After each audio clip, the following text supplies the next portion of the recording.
আমরা একটি দলকে বলতে শুনি তারা বারবার সংস্কারের কথা বলে, সংস্কারের কথা নাকি তারাই শুরু করেছিল, কিন্তু তারা বিভিন্ন জায়গায় সমাবেশ করছে, মানুষের থেকে ভোট চাচ্ছে, কিন্তু একটা বারের জন্য তাদের দলীয় প্রধানকে আমরা সংস্কারের কিংবা গণভোটের কথাটি মুখেও আনতে দেখি নাই।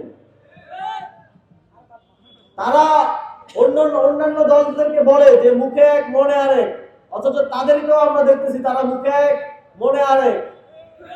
একদিকে তাদের কেউ কেউ সংস্কারের কথা বলে, আবার মাঠ পর্যায়ে না ভোটের পক্ষে ক্যাম্পেইন করে।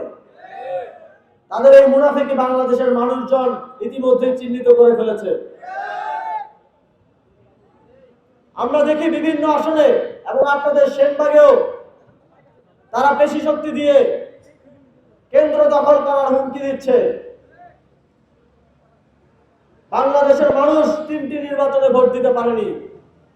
আমরা ঐক্যবদ্ধ বাংলাদেশের পক্ষ থেকে তাদের কি হুঁশিয়ারি করে দিতে চাই, যদি এবার বাংলাদেশের একজন নাগরিককেও তার ভোটাধিকার প্রয়োগে কোন ধরনের বাধা দেওয়া হয়, তাহলে আমরা কিন্তু তা বসে বসে দাঁড়িয়ে দাঁড়িয়ে দেখব না। যেখানে কাউকে ভোট দিতে বাধার সৃষ্টি করা হবে, সেখানেই আমরা প্রতিরোধ গড়ে তুলব। বাংলাদেশের কোন নাগরিক এবার ভোট না দিয়ে কেন্দ্র থেকে ফিরে যাবে না, এটা ঐক্যবদ্ধ বাংলাদেশের সকল নেতাকর্মী নিশ্চিত করবে। আপনারা কি এটা নিশ্চিত করতে প্রস্তুত? যদি বাধা আসে আমরা সেখানে প্রতিরোধ গড়ে তুলব, কিন্তু বাংলাদেশের মানুষের ভোটাধিকার আমরা অবশ্যই নিশ্চিত করব।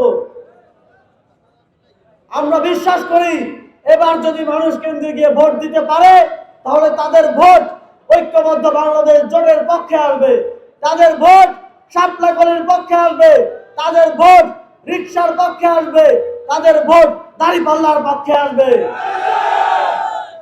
আমরা ইতিমধ্যে যেখানে মানুষের সাথে কথা বলি, সেখানেই ইতিমধ্যে এই ঐক্যবদ্ধ বাংলাদেশের পক্ষে মানুষের ম্যান্ডেট, মানুষের সমর্থন আমরা দেখতে পাচ্ছি। বাস্তবায়ন করা আপনাদের দায়িত্ব, আমাদের দায়িত্ব। প্রত্যেকটি কেন্দ্রের নিরাপদে তাদের ভোট দেওয়ার অধিকার নিশ্চিত করা আমাদের সকলের দায়িত্ব। আপনারা কি এই দায়িত্ব পালনের প্রস্তুত? 12 তারিখ আমরা দেখছি তারা বলছে যে তারা তাহাজ্জুদ পড়েই আবারও শেখ হাসিনার মতো ভোট কেন্দ্রে চলে যাবে, কিন্তু এবার তারা শেখ হাসিনার মতো ভোট কাটার সুযোগ পাবে না।